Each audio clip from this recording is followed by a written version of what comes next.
Assalomu alaykum aziz do'stlar, qadrli kanalimiz obunachilari. Sizlar bilan har doimgidek Aviakas saviyasi xonasi bo'lsa, Sankt-Peterburgdan Samarqand yo'nalishi bo'yicha Yuter kompaniyasiga registratsiya jarayonlari boshlandi. 78, 77, 76, 75 stoykada Sankt-Peterburg Samarqand Yuter 20 kilo bagaj va 5 kilo ruchnoy bilan uchadi. Hozir mana shu reysga passajirlarimizni o'tkazib oldik. Dokumentlari yo'q edi, hech narsasi yo'q edi. Telefonlashgan holatda kelishdi, chiroyli o'tkazishga harakat qildik. Qolgan tafsilotlarni hozir o'zidan bilib olamiz. Assalomu alaykum. Assalomu alaykum. Va alaykum assalom.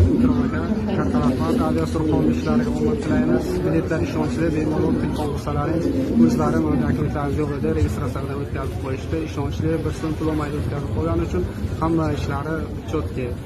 Rahmat ishlariga. Assalomu alaykum. Yo'q.